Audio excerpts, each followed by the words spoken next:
Hello, எப்படி இருக்கிறீங்கள்? வழமை போல தான் நான் உங்கள் மேடோனா. இந்த வீடியோவில் பார்த்தீங்கன்னா ஒவ்வொரு பிரபல்யங்களை பற்றியும் போட்டுக்கொண்டே இருக்கிறேன். அதே மாதிரி இன்றைக்கு யாரை பார்க்க போகிறோம்டா, ஜெயலலிதா. உங்களை எல்லாருக்கும் நல்லா தெரியும். அவாண்ட வாழ்க்கை வரலாறு, அவாண்ட சாதனைகள் என்ன என்றதை பார்ப்போம். இவாண்ட பிறப்பு வந்து 1948 ஆண்டு பிப்ரவரி மாதம் 24ஆம் தேதி தான் இவ பிறந்தவா. அதே மாதிரி இவாண்ட மறைவு வந்து 2016ஆம் ஆண்டு. இவ வந்து தமிழக முதலமைச்சர், அரசியல் தலைவி, முன்னாள் இந்திய திரைப்பட நடிகை, அதோடு இல்லை தமிழக முதலமைச்சராக 6 முறை பதவி வகித்திருக்கிறார். 127 படங்களுக்கு, தமிழ் திரைப்படங்கள், கன்னட திரைப்படங்களுக்கு மேலே நடித்திருக்கிறார். அதோடு இல்லை, இந்த தொட்டிலில் குழந்தை என்ற ஒரு திட்டத்துக்காக ஐக்கிய நாடுகள் சபையில் கைதட்ட பெற்று இந்தியாவை சார்ந்த முதல் தமிழ் பெண் என்ற சாதனையும் படைத்தவர் தான் இந்த ஜெயலலிதா. பாருங்க நேயர்களே, எவ்வளவு சாதித்து விட்டாண்டு.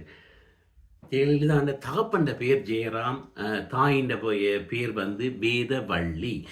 இவர்கள் பிறந்த எல்லாம் ஒரு கர்நாடக மாநிலத்தில் தான் பிறந்தாலும் இவர்கள் இந்த பூர்வீகம் முழுக்க தமிழ்நாடு தான்.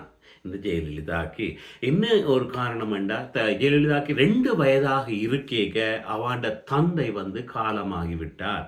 அது கொஞ்சம் ஒரு அனுதாபமான விஷயம். அதோடு இல்லை, இன்னொரு கலை குடும்பம் என்று பாருங்கள். ஜெயலலிதாண்ட தாய் ஒரு சினிமா நடிகை. நேர்களே, அவன் தாய் வேதவள்ளி வந்து சினிமாவில் நடித்து கொண்டிருந்தவா. அவர் காலமான அப்புறம் அவள் சினிமா துறைக்கு வந்தவா. அப்போ பாருங்க, ஜெயலலிதா மாத்திரம் சினிமா துறையில், அவன் தாயாரும் சினிமா துறையை சேர்ந்தவா. அவன் தாயாரின் பேரை பாருங்கள், வேதவள்ளி. அவள் சினிமா துறைக்கு நடிக்க வரைக்குள்ள சந்தியா என்று பெயர். நான் சொல்றது ஜெயலலிதா அம்மாவை பற்றி கதைக்கிறேன். அவள் வந்து சந்தியா ஆண்டு ஒரு பெயர் மாற்றிக்கொண்டவா. மற்றது ஜெயலலிதா படிப்பிலும் நிறைய கெட்டித்தனமான பாஸ் பண்ணி கொண்டு இருந்தவா. அந்த நேரத்தில் மேற்படிப்பு 2 கோணம் பெறுது. ஒன்று மேற்படிப்பு, இன்னும் ஒன்று சினிமா வாய்ப்பும் கிடைக்குது. அந்த டைமில் பாருங்கள், எனக்கு படிப்பு தேவையில்லை, சினிமா தான் தேவை என்று சினிமாக்கள் நுழைந்தவா தான் இந்த ஜெயலலிதா. ஜெயலலிதா முதல் தரம் நடித்த, அதாவது வந்து ஸ்ரீதர் இயக்கின படம் வந்து வெண்ணிற ஆடை. இந்த படம் தான் ஜெயலலிதாவின் முதல் திரைப்படம். அந்த படத்தின் மூலமாகத்தான் அவள் சினிமா துறைக்கு அறிமுகமாகிறார். அந்த படத்தில் அவன் உறவினர்கள், தாயார்கள் எல்லாம் கணவர் பேர் நடித்திருக்கிறான். ஆனால் அந்த படத்தில் அவாக்கு ஒரு அவர்கள் எல்லாரும் ஜெயலலிதாவை அம்மு என்று தான் அழைத்தவார்கள், அன்பாக. அந்த படத்துக்கு பிறகு அவன் பேர் வந்து மாறுது, அம்மு என்ற பெயர் தான் மாறுகிறது. இவ எம்ஜிஆரோடு நடித்த படங்கள் 28க்கு மேற்பட்ட படங்களை எம்ஜிஆரோட படம் நடித்திருக்கிறார். இவன் நடிப்பை பாராட்டி ரசிகர்கள் கலைச்செல்வி என்ற ஒரு பெயரையும் வழங்கினார்கள். நிறைய பேர்களை வழங்கப்பட்டிருக்கிற பாருங்க. அந்த ரசிகர் கூட்டம் அவன் பேரை தங்களுக்கு பிடிச்ச மாதிரி நிறைய பேர் பேசி பாருங்க.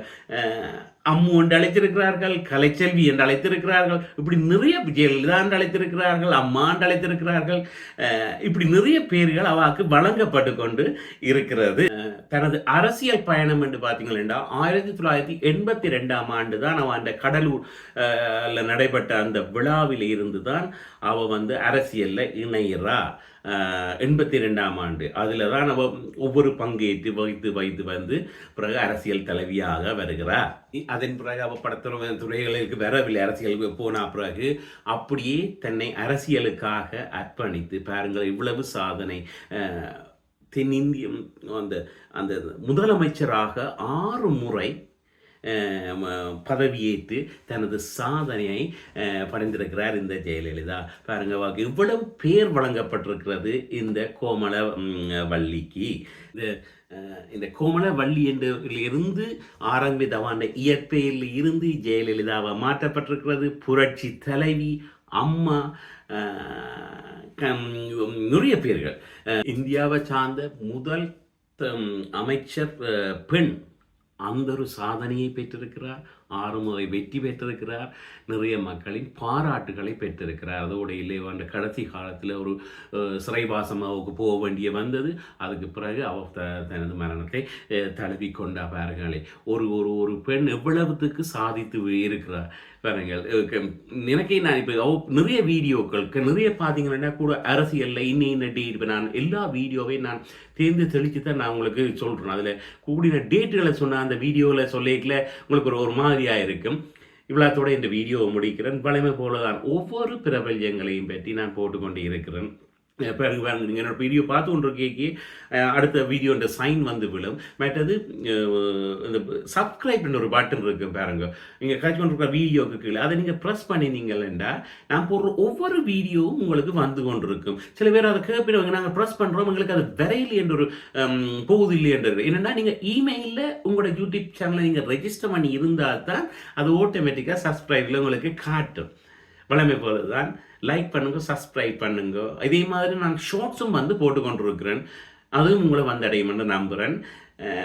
லைக் பண்ணுங்க, சப்ஸ்கிரைப் பண்ணுங்க. நன்றி.